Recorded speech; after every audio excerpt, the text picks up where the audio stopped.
Assalamu alaikum. Today I'm going to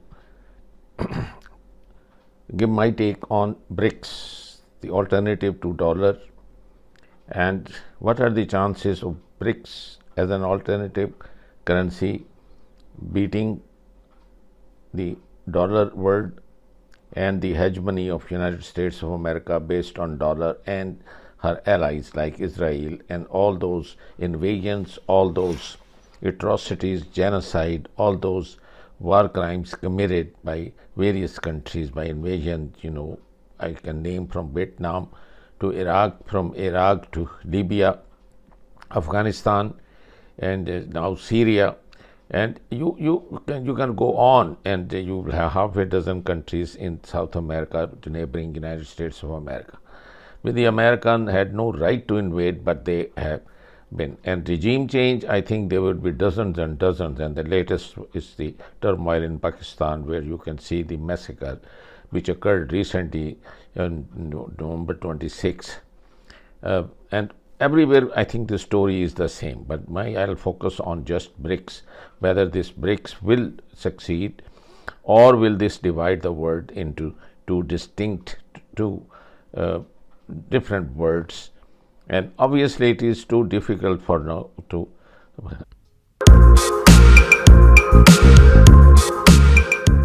Major international groupings have interests. Sometimes these interests aren't good ones, but interests are what join a group of nations to pursue a set of goals.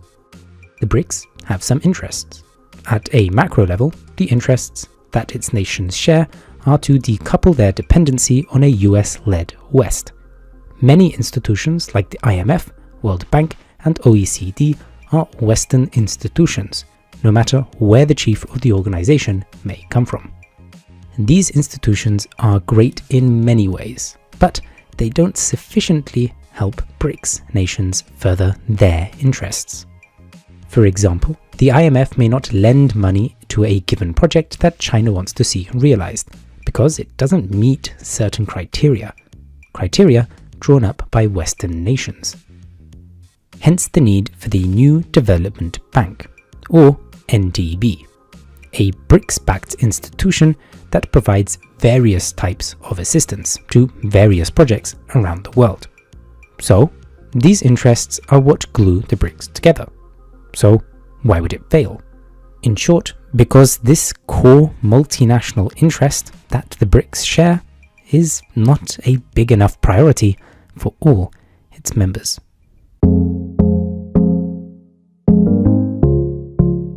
Geopolitics can be like reality TV for global leaders. Countries may go around accepting infrastructure projects, smiling for handshakes, and signing contracts. But geopolitical realities and national interests remain almost always the same. This is the issue with the BRICS. That's to say, the BRICS as an organization will continue to exist, and many more members may join. But once its core interest is realized, at least in part, there will not remain a significant enough interest that will drive such nations towards each other geopolitically. In simpler terms, when India interprets enough rebalancing of power between itself, China, and the West, it will begin to focus on its next personal interest, which relates to preventing China from having too much power over itself.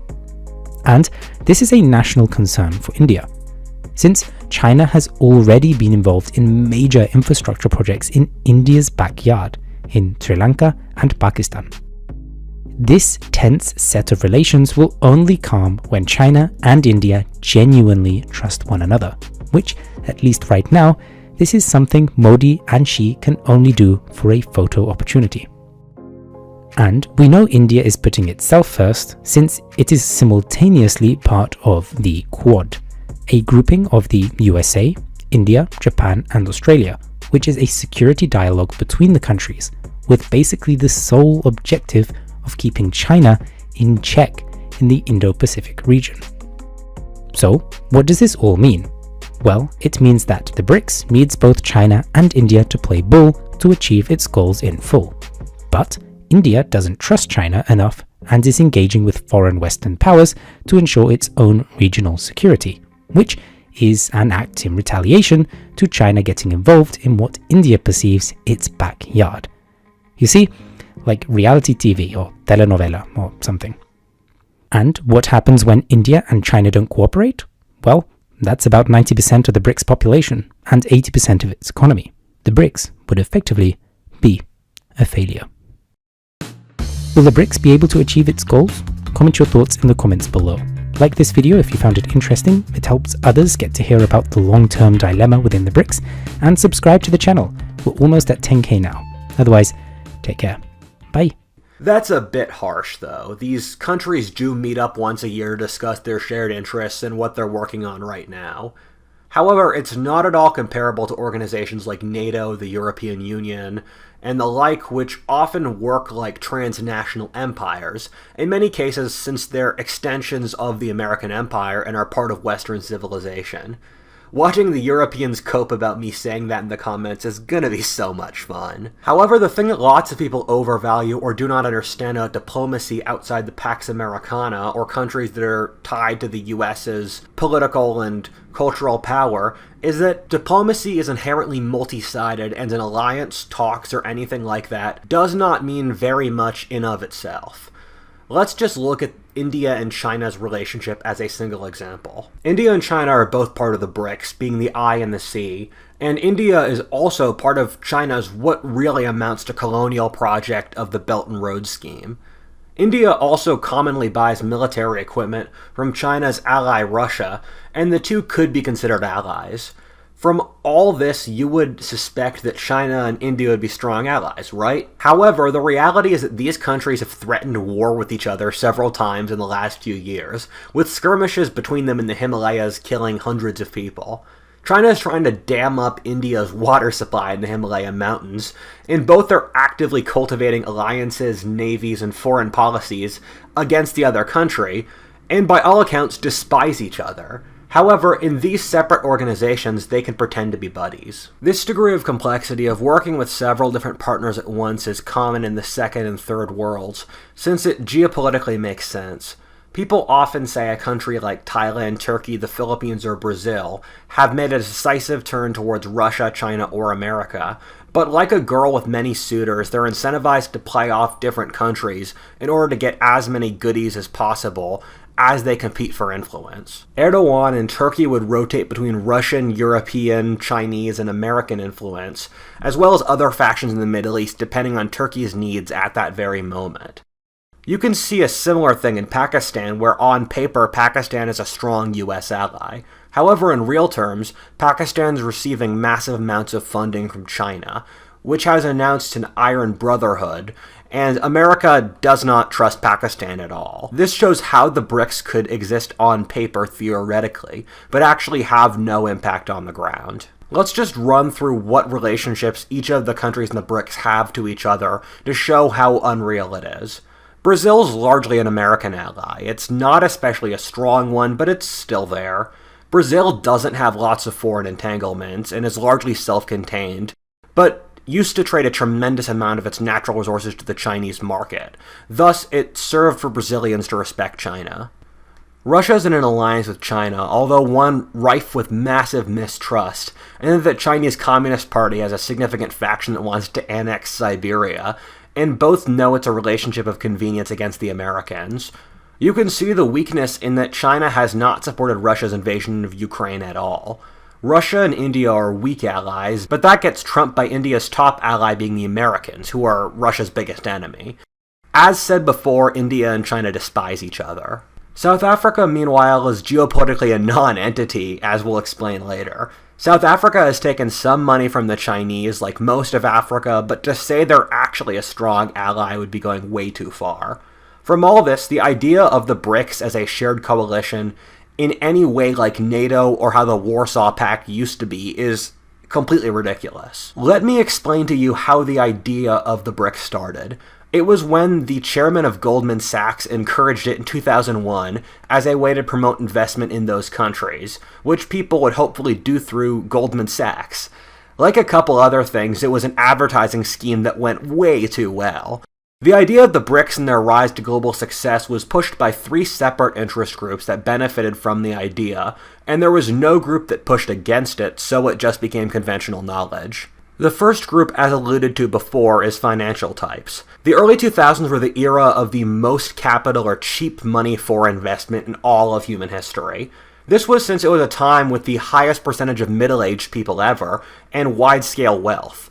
Middle-aged people invest in the stock market to save up for retirement, thus resulting in the stock market growing to a truly massive percentage of the world's economy over the last 30 years, and money funding insane projects. Since there was so much capital in developed economies, it flooded outwards to look for returns in developing countries since there was more of an ability to take risks. The financiers involved wanted the BRICS to succeed since many had invested in those countries and thus their success would generate large amounts of money for them as individuals. There was a lot of thinking in financial circles at the time that went like, if I can sell a washing machine to every family in China or India, I will be the richest man in the world, not realizing some Chinese or Indian guy would pirate your design and sell it in his home country better and more cheaply than you can. In all fairness, to a really big degree, this did pan out. The years between 1980 and 2020 were those of the fastest economic growth and reduction in poverty in the whole world by a really massive margin, concentrated significantly in the developing world. However, as this video will show, this did not pan out in the ways that the people expected for a variety of reasons. The second group that this was pushed by was self-hating Western academics. A significant part, if not a majority, of the West ruling class is self-loathing, and bases its right to power off the West being fundamentally broken. The idea of the global South, as they call it, catching up and surpassing the developed world, is greeted with applause in academia and much of the media and bureaucracy as a just revenge for colonialism, even though that entails their societies losing.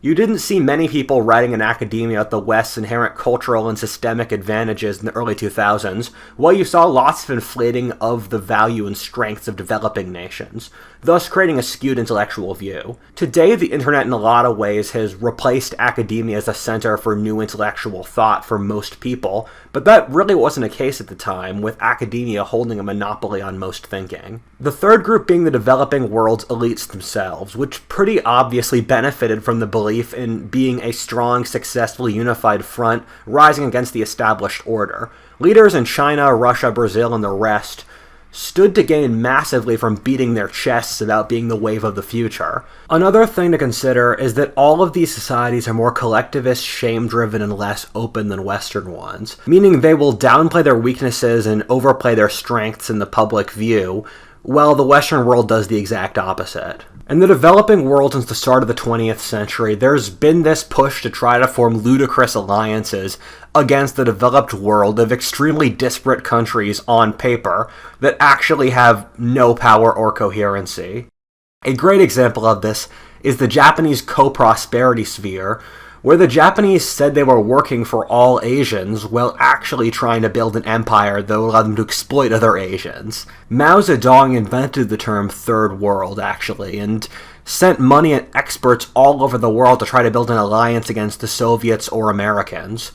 Other examples are Pan-Africanism, Third World Socialism, Pan-Arabism, and more. When you get a meeting with Indonesia, Libya, Angola, and Brazil into the same room, they're not going to accomplish anything except boosting egos. Most former colonial countries have psychological pathologies that stem from originally being proud countries, and in many cases viewing themselves as the center of the world, while afterward the Europeans smashed their entire worldview, while in many cases also providing democracy, rule of law, science, modern militaries, and the sort. The complicated feelings of inferiority means that lots of these countries pose more than they really need to as an overcompensation for colonialism. Lots of these countries also have strong ideas of face as well, viewing putting up a good exterior to the outside world as a moral good in of itself. All of this added together creates a series of special interests that were able to push the idea of the BRICS without much reality behind it. The BRICS started meeting up and journalists herald their rise to dominance at the expense of the Western world. The funny thing is that I'm 21, and a big part of my audience is even younger than I am, and partially since both of my parents are really into politics, but even I as a 10-year-old remember how big the hype was. I remember walking around Philly as a 13-year-old thinking that how America was doomed to obscurity, while China would replace us, and it was the duty of me and my generation to prevent that. I remember hearing in school the truism that America was in decline, which was just treated as obviously true, and the second and third worlds would gradually replace us and become our sugar daddies, while we lost all our vigor. I remember CNN's Fareed Zakaria, who is a great encapsulation of all three of the interest groups above, of Western academia, money, and third world elites, in one, writing out how the rest would surely catch up. As a perfect example of the storm that never came, my school started teaching Mandarin as a foreign language when I was in middle school, and the year after I left high school they replaced it with French. One of the things that people really ought to be very careful of is looking at information sources with a bias and then cherry-picking evidence for what their theory is already. To be brutally fair, literally everyone does this, and it's by all accounts impossible not to do with human nature. Then, when the exact opposite thing happens, everyone's flabbergasted. Think of a boy who's madly in love with a girl and so views the innocuous things she does as flirting, or how all the smartest people in the mid-20th century thought by 2000 everyone would be starving from overpopulation, but instead 2 billion people are obese, and the issue staring down the human race is mass depopulation. I'm going to go through each of the Brics to explain why they failed, through which showing the nature of the modern geopolitical world. Let's have some fun. Number 1. Brazil. I'm part Canadian and I've lived there for a second, and there's an interesting time in the 2010s when Canadians sat on a really high horse about having a better economy than America, saying this was due to their innate character and growing power as a nation. 10 years later, Canada is an authoritarian shitshow where GDP per capita is less than 3/4 of the US. This is exactly what happened to Brazil, but worse. I'm always shocked that economics is by far the academic discipline our society puts the most effort into. You see far more economists as a percentage of public intellectuals compared to other eras of history than there ever really have been. However, since economics has become tied to power, the discipline of economics has not really been free to do good research and merely parrots what their paymasters want. This will be a consistent theme in this video. However, one big thing that always shocks me is that in the era when the Brics were super big, no one looked at resource prices. Brazil is fundamentally a colonial economy, as all of Latin America is in general, and as Canada or Australia are as well. Brazil is an economically important country, but largely due to raw material exports.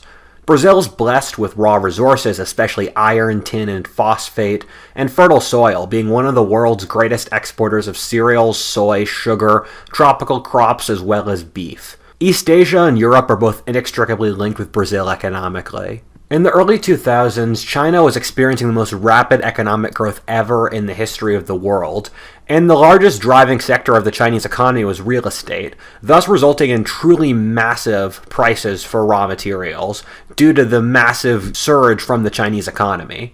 The Chinese used the equivalent of the city of Rome's concrete every single year for a decade, and in that same decade used as much cement as the entirety of the US's whole history. The Chinese also moved up from being starving peasants to being a real market for food and especially meat. The Chinese responded to the 2008 financial crisis in the West by having a massive production and construction binge in order to stimulate their economy, which worked remarkably well, with China completely missing out on that recession. This meant that resource-producing countries did unbelievably well in that era by feeding China. Due to this, Australia has not had a single recession in the last 40 years, and that's why Canada, for a bit, had a higher average income than the US. This applied to Brazil, which was flooded with immense wealth and hope. All of the resources Brazil exported were incredibly expensive. People often said Brazil was the country of the future and would gradually replace the US as a great economy. Wealthy Brazilians would go to New York or Miami for insane shopping sprees. This sounds ridiculous today, but people genuinely believed it. A good proxy for countries that people overhype is where the Olympics or World Cup is held. Brazil had both in 2016 and 2014 respectively. However, by the time these came along, it all looked incredibly ironic. In 2014, the year it held the World Cup, Brazil's economy crashed to the worst rates ever in its historic record, which has largely held for the decade since. China was having an economic slowdown and was also transitioning away from early industrialization, which prioritizes mass construction, to try and later fail to transition to a more complex value-added economy. This crushed all the resource-based economies, including Brazil. Millions of Brazilians who had risen out of poverty into the global middle class horrifically slid back into it. At the same time, Brazilian President Lula, attached with 200 leading officials in government and private enterprise, circling around the Brazilian state oil company, was committing possibly the largest corruption case in the history of the whole world. Around $2 billion were stolen. Brazil then elected its own equivalent to Donald Trump, Bolsonaro, who was a right-wing demagogue promising to fix Brazil's economy and bring back the old days. In some ways, it's very reminiscent of the US, where there was a tight 2022 election between two very disliked candidates, while the political environment felt extremely tense. Brazilian friends have told me it feels like a civil war could happen. Like America, the left, led by old President Lula, who we talked about before, was narrowly able to gain power. I don't think there was really any excuse for overvaluing Brazil in the early 2000s, except for the interests of these three groups mentioned before. If someone had read any Latin American history, they could see the predicament Brazil was in. All Latin American countries except Mexico are all, in effect, colonial resource-dependent economies, and so they look really good when resource prices are high, and then completely collapse when resource prices do. You can literally project when Colombia is going to be a democracy based off what the price of coffee is. This is held for 150 years. Latin America has been stuck in this trap for 300 years. Although Latin America has made some impressive gains, their percent of the world economy has remained constant over the last 100 years, and their relative wealth versus the US has remained constant for 200 years. Brazil has two separate systemic problems. The first, which I talk about in this video about Latin American civilization, is that due to its Iberian cultural heritage, there's naturally a large amount of corruption and inefficiency, and at the same time, their Latin aristocratic heritage treats working as dishonorable, while in Anglo countries, not working is considered disgusting. The second reason, and this is something that I've talked about in all sorts of previous episodes, is slavery is one of the worst things you can do in a society, and is in effect a social cancer. And Brazil has practiced slavery in its history the most of almost any country in the world. And Brazil was fundamentally built upon slavery, and your average Brazilian is some mix of African ancestry, so it's difficult to remove Brazilian society from those roots. A final thing is that Brazil is one of the very unlucky countries that urbanized and thus crashed its birth rate before it could industrialize and thus become wealthy. Brazil's birth rate has crashed, and thus their economic prospects are dim for decades going forward, as they will struggle with an aging population. At the same time, their main market of Europe and the Far East are both projected to lose half their population over the next 60 plus years, meaning demand for their goods will crash. Brazil had a serious opportunity to invest in real assets and physical, actual things that would pay back their wealth in the early 2000s when they had that money, but that opportunity was completely wasted. Number 2, Russia. I really like the comparison of Russia and Brazil, since they're countries that are in many ways very similar. Both are massive Western adjacent countries with some of the highest inequality rates, run by oligarchs, are corrupt and economically based off exploring a couple resources, and are projected for dark times due to population decline. 150 years ago, you could have projected where Brazil is today, since it would be doing the exact same thing. However, Russia is a much more sad story with clear lost potential. As I talk about in this video, Russia has always been the country that has been so close to becoming a wealthy and fair place, and then makes the wrong call. Before World War I, Russia was rapidly industrializing, gaining income, and liberalizing. Russia was a massive cultural powerhouse, with a rapidly growing population, was the terror of all its neighbors. Russia was on track to become the largest economy in the world. However, the Soviets seized power.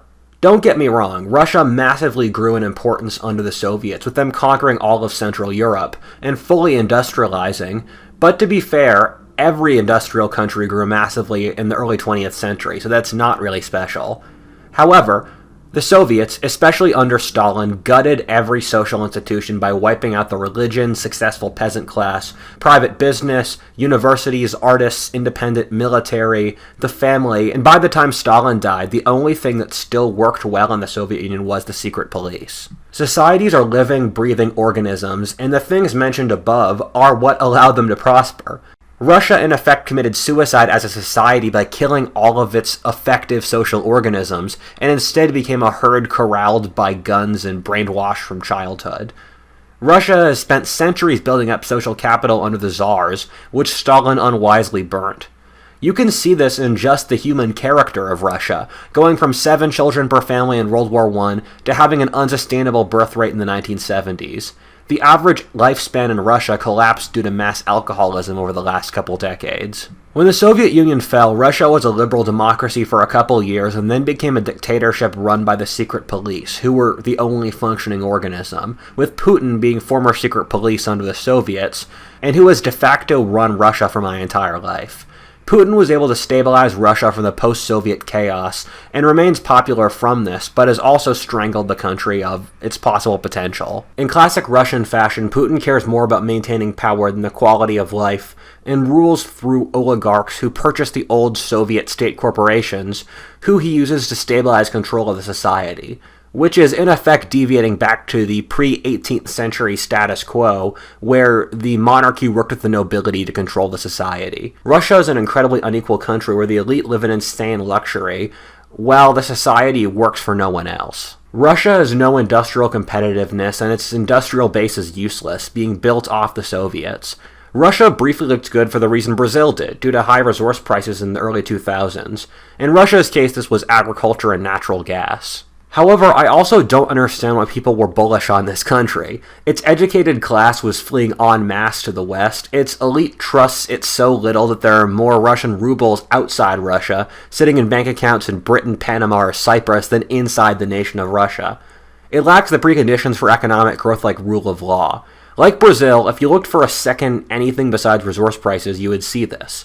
In fact, the Russians were very happy to become part of the Brics, because it would allow them to associate with the other countries that were experiencing economic growth, while Russia was not in the same category. There are some things where you should give the Russians credit. They were able to stabilize and keep their standard of living pretty good after the economic crash, unlike many of the other countries on this list, and the cost of living is not that high in Russia. At the same time, they've recently been able to stabilize their birth rate, but nowhere near to the degree that won't cause their end over the next few years. Again, like Brazil, Russia's economy crashed in 2014 due to resource price collapse, immediately followed by Russia's invasion of Crimea, which further hurt its economic prospects. Putin did this to unify his country during the recession, blacklisted by the rest of the world due to the first war in Crimea, and 7 years later this was completed with the invasion of Ukraine. Russia is now almost completely isolated from the world's economy, which will likely cause a crisis due to natural gas and agricultural reliance on Russia, as I talk about in this video. Russia is also in a very ugly position now with its demographics. Russia's population is slated to halve over the next 60 years. A country like this cannot survive with 2 70-year-olds for every 25-year-old. Russia's staring down civil war, state collapse, and all that over the next couple decades. Number 3, India. Interestingly, of every country on this list, India has the best future ahead of it, which is probably not what anyone expected at the start of this century. However, in their classic fashion, India always plays the moderate political and economic path, steering away from the very high growth of earlier in this century, but also not facing the issues that we're having now. As they are the only country on this list without a major crisis staring them down, India again fulfills the rule I've posited of always being the country that's the exception to every rule. I was thinking about what witty quip I could make up for India's history like I did for Brazil and Russia, but fuck it. I spent an hour trying to explain Indian civilization, and I only feel like I cracked the surface. India is easily the most complicated country in the world, with hundreds of gods, castes, languages, ethnicities, and more. India was a chaotic civilization that skipped out on the axial age leveling package of monotheism and bureaucratic empires, thus keeping the insane degree of complexity that the Bronze Age world had into the 21st century, while then being horrifically pwned by the Muslims and the British, who left them with the scaffolding of a modern democracy, bureaucracy, and science, with Gandhi providing the new spirit for the new republic. India went through a socialist phase in the Cold War era as a reaction to British hyper-capitalism, which caused tens of millions of death and famine. India remained deeply poor and was slated for mass famine, but with the invention of GMOs and the introduction of capitalism in the late 20th century, India was looking to be in pretty good shape at the start of this century. My researcher Seamus did a project on the Indian economy today, or what the fruits of modernization have been, and the results are really unique. Tropical countries like Brazil earlier tend to have incomprehensible bureaucracies that make mass coordination impossible, and this is what happened with India. Thus, India's actual industry has not grown at all in the last 40 years. Unlike the previous two countries, India does have rule of law, but its bureaucracy is so incomprehensible as to make big projects impossible. India's growth has been concentrated in services and its upper classes. This makes sense considering India's at least 5,000-year history of the caste system, which prioritizes the upper classes. India has really advanced technological sectors, service industries with despised call centers being an example, and all of that sort of thing. Strangely enough, for a process called industrialization, India has not seen a lot of industry and is being led by soft service industries. The report shows a disturbing picture of a two-tiered Indian society. As the movie The White Tiger, which is really fun to watch, says, those with bellies and those without. Most people in India, like almost all countries today, have not seen their standard of living improve at all in the last 40 years. In fact, mechanization stands to destroy India's peasant classes, without new factories arising to provide them jobs in the cities. And educational standards in Indian public schools have not improved at all in the last 40 years. India has all the preconditions of a severe social crisis that Turchin uses to predict revolutions and civil wars. This includes elite overpopulation or having lots of educated Indians unable to gain better jobs due to the top 0.1% getting more and more wealth. When elite aspirants can't get positions, you should be very worried since they get radicalized, start political crises, or flood my comment section with unhinged Indian nationalist comments. My favorite author, Amaury Duriancourt, wrote in the 60s that India was a country best positioned for fascism in the next century, and I agree with the Hindu nationalist BJP being a weak representation of this impulse. India is remarkably self-contained for a country of its massive scale of over 1 billion. It's self-sufficient for food, which is incredibly impressive, but it also barely trades with any of its neighbors and exercises basically negative foreign policy influence. Every single country neighboring India is a Chinese ally, with Bangladesh and Pakistan slated for Chinese naval bases. The Chinese are literally trying to dam up the water supply for northeast India or the Brahmaputra River. However, none of that's actually that bad, and of all the countries on this list, even if India has a civil war or becomes a fascist dictatorship, it's still the best positioned country here. It's the only one which is not having a major demographic crisis and will never have a resource or industrial crisis. India has never ever been a great power, with Indian armies never attacking outwards once in the country's 4,000-year history. India's poor have always been poor and downtrodden and have no real expectations of anything else, meaning India can shove off and deal with major crises without breaking its social structure. Number 4. China. I've already covered China in this video, and so I'm going to keep this one short. China is in the past by far the most impressive of the Brics, being a literal economic majority of the entire Brics net worth, and if you remove India, has 3 times more people than all those other Brics combined. If you want to judge off the historic record as well, China's an optimistic bet, being the largest economy and country in the world for almost all of human history, and China's economic growth over the last 40 years is the largest ever in all of human history. In 1976, China had a smaller economy than Spain, and is now by some metrics the largest in the world, surpassing even the United States. However, at the same time, China is experiencing what will become a massive dynastic and social collapse, which will consume them for decades, killing hundreds of millions. That's big talk, but Let me show you why I think that. China has very strong fundamentals. It's 94% the same ethnicity, it's in the temperate zone, and its people are naturally educated, loyal, entrepreneurial, and hardworking. In any given profession, there is probably some part of China that is in competition to be the best area in the world at that thing, in the same way the US can do. The Communist Party liberalized in the late 20th century, and China is largely growing by importing Western industry. I remember looking at my toys and seeing all of them were made in China, and thus assuming China must be a great country. For the longest time, China was the country that made everything, although in recent years a combination of Southeast Asia and the US have been surpassing them. The Chinese were growing at an unbelievable rate, spawning technical sectors, truly massive cities, and all that at a speed that no one could believe. Everyone thought the Chinese would take over the world, and it looked like this as well. China became a massive soft powerhouse, becoming the main influencer in most of Africa, Asia, and even parts of Latin America. The Chinese resurrected the Mongol Empire as an alliance against the American world order. In order to understand where the Chinese went wrong from this high point, we need to look at the pre-existing example of Japan, which I'm surprised no one's looked to. Japan in the 60s through 80s was an economic titan. Japan was a massive technological and economic powerhouse, with Japan being an incredibly wealthy country and even buying up large parts of the American economy like the Chinese have. Crazy as it sounds, for a long period of time, Japan was the second biggest economy in the world. People were talking about Japan as the next great power. However, in 1991, the Japanese real estate market bubbled and fell apart, and the Japanese economy has scarcely grown an inch in the 30 years since. What went wrong? Japan followed the two same errors of China. The first is that its elite was too coherent and thus didn't have enough dissent. The Japanese printed a ludicrous amount of money to fund their economic growth, with coercion between the banks, government, and corporations. When this financial scheme stopped working, as all bubbles do, they were toast and they ran out of gas. China is the exact same today, but it's much worse.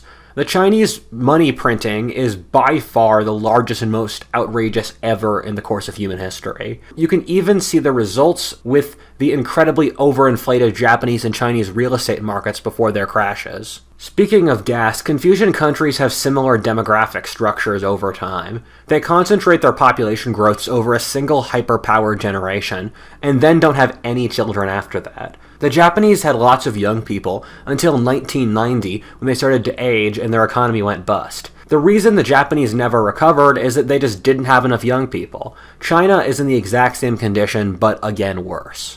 In many ways, it's useful to view the Chinese-Japanese relationship like that between the United States and Britain, where the same trends as manifested in Britain manifest in the US to a much larger degree, and because those trends are happening in such a larger arena, they can become like a black hole or vortex, just due to the scale difference. China has a giant bracket of people in their late 30s and not really any group younger than that. This demographic in their late 30s or early 40s has no children, can't afford to retire or get a home. Their bodies also can't keep up with the 12-hour shifts in China that are common. As this demographic ages without a future, China's just screwed. China's birth rate at this point is literally a quarter of what it would need to be stable. China's population will halve over the next 60 years, thus resulting in the collapse of their society. At the same time, China's manufacturing relationship with America, which underlaid 42% of its economy, was broken starting with the Trump administration. The US started a tariff war with China, followed by a collapse in relations and China's alienation of the Western world, which is half of the world's economy, let I remind you. China has lost industrial competitivity, with lower value production going to cheaper Southeast Asian countries as Chinese workers ask for higher wages, while the more complex stuff going back to the United States, which experienced one of the most rapid reindustrializations ever. China then started down the road of totalitarianism, with Xi assuming more and more dictatorial power. China started threatening war with India and America on a regular basis. China had brutal lockdowns that resulted in destroying internal trade, promulgating mass famine, stopped foreign trade, foreign education, ushering in a supposed new era of Maoism. China is now experiencing the largest riots ever since Tiananmen Square. China's economy is completely unsustainable, with a incredibly ludicrously overblown housing sector where normal Chinese will work 20 years to get a four-sided concrete shack without water, electricity, or heating. China has lots of bizarre, corrupt practices that seem out of the 17th century, like forbidding internal immigration, local governments can only raise taxes through real estate, the military has its own factories and farms, or selling military and political offices. Inequality is higher than any of the Western capitalist countries, and workers have less rights, which is ironic for a supposedly communist nation. There is a lot of reason for revolution in China. China has a hard road ahead. Number 5. South Africa. South Africa was jotted on after the Brics were already formed. I think this was out of convenience, since you can just add an S easily to make it a plural, and people also probably felt racist for not having an African country. Likewise, there's always been a big squad of people bullish on Africa, and South Africa was symbolic at that time for that crew of people.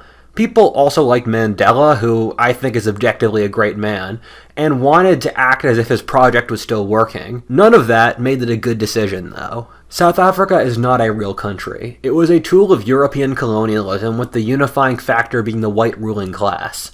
The country is split racially east-west, and there are many sub-nations in South Africa that are better served as independent or even joining their co-ethnics in neighboring countries. Once that white ruling class lost power in South Africa, the country really had no reason to exist. Apartheid ended much better than anyone involved expected. Instead of the horrifying race war most people predicted, the black Africans had a great and moral leader of Mandela, who whites were willing to peacefully hand power over to. Once South Africa became a full suffrage democracy, the whites, who now stand at 7% of the population, lost electoral power, while remaining wealthy and the main economic drivers. The biggest problem in South Africa is the coexistence of an industrial European civilization inhabiting the same region as an African that could have existed before the birth of Christ. The differences in education, attitude, and everything else is thousands of years. Due to this, South Africa has the highest inequality and crime rate of any nation on Earth. It is some incredibly heartbreaking and rending poverty. The ruling party, the ANC, or African National Congress, has maintained power by pulling on its rural poor supporters, and bases its right to rule off giving goodies to its constituencies. It's already started repossessing the white ruling class's farmlands to small black farmers, and its campaign promises are to finish this promise. For a frame of reference of when this happened in Zimbabwe, it resulted in turning the country from a breadbasket to one where large parts of the population were starving and the currency was hyperinflated, so they had dollar bills numbering in the trillions. South Africa under apartheid was economically insulated from the rest of the world, and none of its industries are competitive. South Africa really has nothing going for it except for resources like diamonds. The problem with economic growth in Africa is the absence of preconditions like rule of law, education, a history of a work ethic, linear time, and strong clans. For an example of this, South Africa's former president, Jacob Zuma, took $30 million in taxpayer funds to renovate his mansion. He also raped an activist against him, and when she told him she had AIDS, he said he took a shower and washed it off. South Africa's social problems, including drought, rural overpopulation, and poverty, are horrifying. South Africa won't survive as a unified country in the next 30 years, let alone be Africa's future titan. This was the worst call of any in the Brics. There are a couple things we should learn from the story of the Brics. The first is that you have to ignore hype. With everything from the trans movement to NFTs or modern monetary theory, our age likes to paint what's clearly a cow as a horse, and then be completely shocked when you try to ride the cow like a horse and then fail. If you read a single book on most of these countries' histories, you could see what their fundamental problems would be in calling them the power of the future or good long-term investments.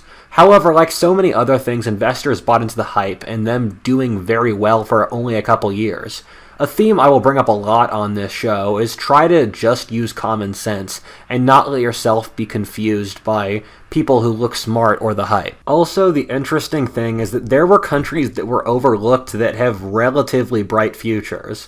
In fact, for each of the failed BRICS, there's an alternative that was actually sustainable. Brazil failed, but Mexico became an industrial powerhouse, and Colombia pulled its shit together. Russia didn't do so great, but East Central European countries like Poland, the Baltics, Czechia, Hungary, and Romania experienced downright stunning economic growth, now being fully developed economies.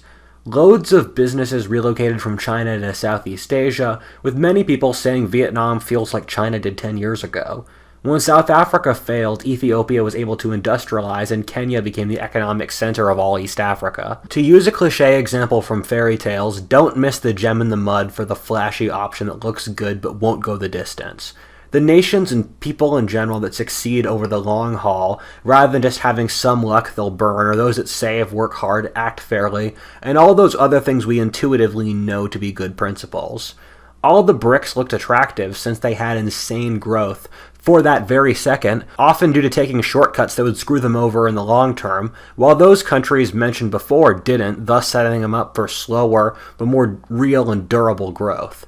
On a statistical basis, a country that experiences extremely fast growth over a short period is also very likely to have a horrifying economic crash afterwards. Finally, the ultimate joke is that the previous country, which the narrative said was in decline, ended up beating all the rivals. The United States remains preeminent in every field, experiencing rapid reindustrialization, while it has the healthiest demographic future of any developed country. In the modern world, we always forget constants and think the entire universe can be turned upside down in an instant. However, if a country has been successful for centuries and others have failed for centuries, there's normally a long-standing reason for that, which will not change in a matter of a single decade. Completely wind up, although there are many chances that the BRICS will not succeed.